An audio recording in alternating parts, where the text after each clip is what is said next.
Parents మెచ్చిన university సంకల్ Chand Patel university, Gujarat.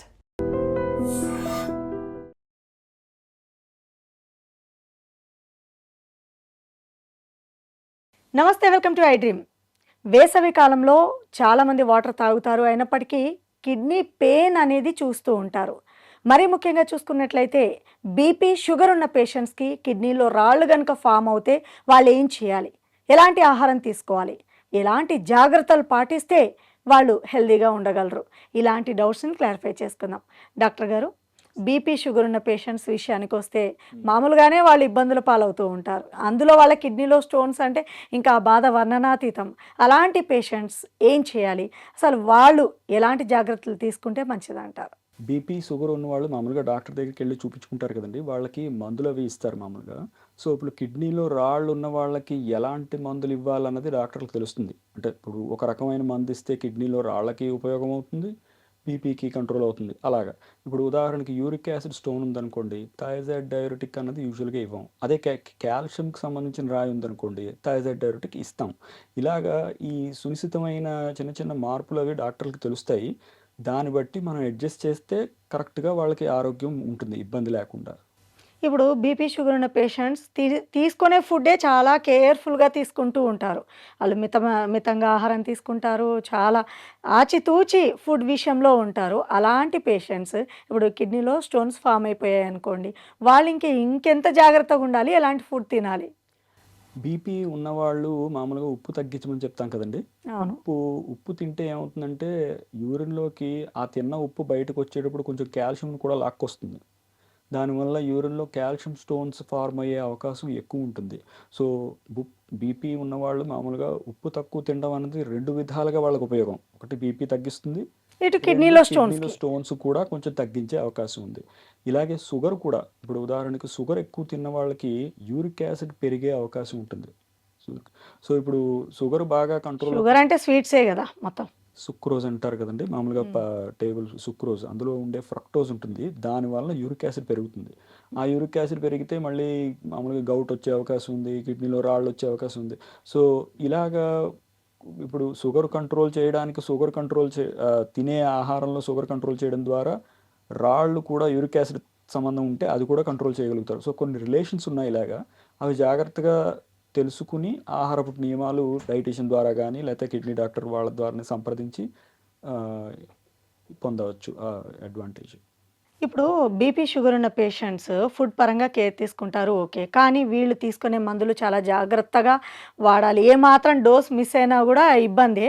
ఇప్పుడు present జనరేషన్‌లో ఎలాంటి అడ్వాన్స్ ట్రీట్మెంట్ అనేది అందుబాటులోకి వచ్చింది కిడ్నీలో స్టోన్ ఫామ్ అయిన పేషెంట్స్‌కి మరి ముఖ్యంగా? కిడ్నీలో ఫామ్ అయిన స్టోన్స్ అంటే ఇప్పుడు బయటికి దాన్ని తీయాల్సిన అవసరం వచ్చిందనుకోండి, అంటే లోపలికి వెళ్ళి తీయాల్సిన, దానంతరం అది బయటకు వచ్చే స్టేజ్ దాటిపోయింది, పెద్దదైపోయింది అనుకోండి, అప్పుడు రకరకాల ట్రీట్మెంట్లు ఉన్నాయి. లేజర్తో చేస్తున్నారు ఈ మధ్య. మామూలు షాక్ వేవ్ థెరపీయే కాకుండా లేజర్స్తో దాన్ని బదలు కొట్టడం, ఆ తర్వాత బయటికి తీయడం లాంటివి చేయగలిగే ఇది వచ్చింది. అది అంటే ఈ మధ్య అంటే చాలా కాలం అయింది కానీ. అంటే ఇప్పుడు ఆ ట్రీట్మెంట్ చేయాలంటే బీపీ, షుగర్ నార్మల్ స్టేజ్‌లో వచ్చినప్పుడే కదా చేస్తారు? కంట్రోల్‌లో ఉండాలండి. ఇప్పుడు ఆపరేషన్ లాంటిది కదా ప్రొసీజరు. యెస్. మామూలుగా ఎక్కడ కొయ్యకపోయినా ఆ ప్రొసీజర్ చేసేటప్పుడు బీపీ, షుగర్ కంట్రోల్‌లో ఉండడం చాలా ముఖ్యం. ఏ చేసేంత రకం టైం.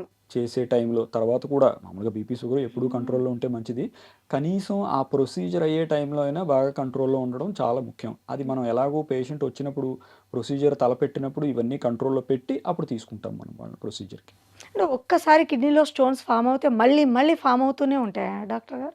అంటే ఏ కారణం చేతైతే మొదటిసారి కిడ్నీ స్టోన్ ఫార్మ్ అయిందో, ఆ కారణం ఇంకా అలాగే ఉందనుకోండి, అది జన్యుపరమైన కారణం అయితే ఇంక వాళ్ళు చేయగలిగేదేం లేదు.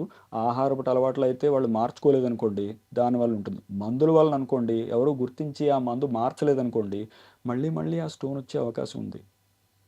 ఇప్పుడు బీపీ, షుగర్ ఉన్న పేషెంట్స్‌కి కిడ్నీలో స్టోన్స్ తొలగించామనుకోండి పర్మనెంట్‌గా, మీరన్నట్టు లేజర్ సర్జరీ కావచ్చు ఏదైనా. సో, ఇలాంటి పేషెంట్స్‌కి మళ్ళీ రాకుండా ఉండాలి కిడ్నీలో స్టోన్స్ అంటే ఎలాంటి జాగ్రత్తలు పాటించాలి?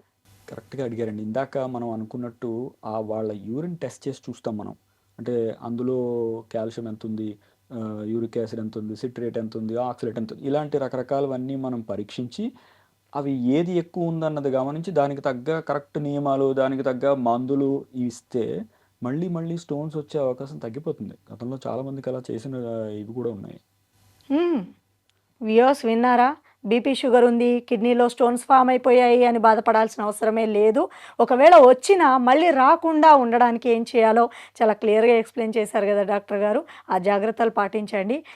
మరీ ముఖ్యంగా తీసుకున్నట్లయితే పెద్దవాళ్ళ విషయంలో వీళ్ళకి మాత్రం మీరు ఖచ్చితమైన సలహా ఇవ్వాల్సిందే. ఎందుకంటే బీపీ షుగర్తో బాధపడుతూ వాళ్ళు ఎవ్రీ డే ఇన్సులిన్ అనేది ఇచ్చుకుంటూ ఉంటారు బయట నుంచి. ఇలాంటి పేషెంట్స్, కిడ్నీ స్టోన్ ఫామ్ అయిన వాళ్ళు నడవలేరు, ఎక్కువగా వాటర్ తాగినా యూరిన్ ప్రాబ్లం కూడా ఉంటుంది. ఇట్లాంటి పేషెంట్స్ చాలా కేర్ఫుల్గా ఉంటారు. అయినప్పటికీ ఈ ప్రాబ్లం వస్తే ఏం చేయాలి? పెద్దవాళ్ళలో రాళ్ళు సాధారణంగా అంటే మనం ఇందాక అనుకున్నట్టు యూరిక్ యాసిడ్ పెరిగే అవకాశం ఉంది వాళ్ళకి, దాంతో రావచ్చు.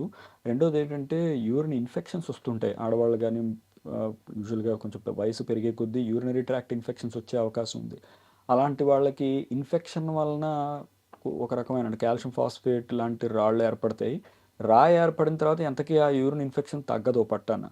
మళ్ళీ సో ఇన్ఫెక్షన్ వల్ల రాళ్ళ వల్ల ఇన్ఫెక్షన్ ఇలాగా అదేదో విషస్ సైకిల్ అంటారు. అంటే అది ఓ పట్టాను ఓదాని వల్ల ఒకటి ఎంతకీ రెండు వదిలిపెట్టకుండా కిడ్నీ పాడైపోయే అవకాశం ఉంది వాళ్ళకి. సో దానికి ఏంటంటే ఆ సైకిల్ బ్రేక్ చేయడానికి ఏం చేయాలో మనం వాళ్ళ పరిస్థితిని బట్టి, వచ్చిన బ్యాక్టీరియాని బట్టి రకరకాల కొంచెం పవర్ఫుల్ యాంటీబయాటిక్స్ వాడో ఎలాగోలాగా దాన్ని ఆ సైకిల్ బ్రేక్ చేసి రాళ్ళని బయటికి తీసి అవసరమైతే కిడ్నీని సేవ్ చేస్తాం మామూలుగా. ఇప్పుడు అంతటి అడ్వాన్స్ టెక్నాలజీ వచ్చేసింది కదా.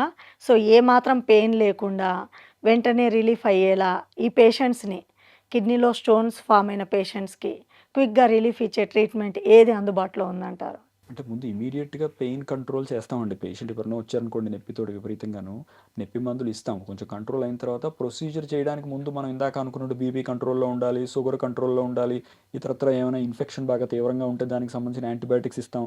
అవన్నీ కంట్రోల్లో ఉండగా ఎనస్థీషియా ఇచ్చి చేస్తాం కాబట్టి వాళ్ళకి ఆ చేసేటప్పుడు నొప్పి ఏం తెలియదు.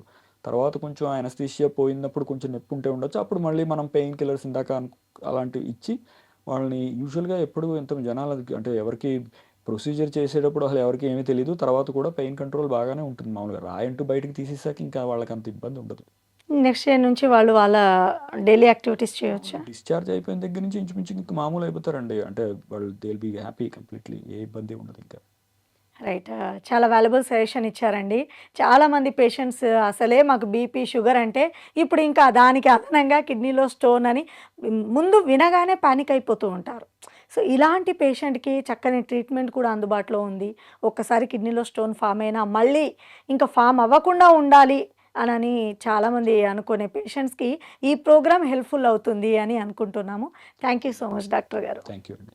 And for more videos, Please subscribe to iDream. Please subscribe to iDream. Please subscribe iDream. And please subscribe to iDream. For more videos, subscribe to iDream.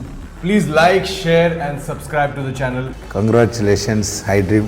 Subscribe to iDream. Subscribe to iDream. So subscribe to iDream Media. iDream ki iDream team andarki huge congratulations. Please subscribe iDream Media. Please subscribe to iDream. Subscribe iDream. Please subscribe to iDream.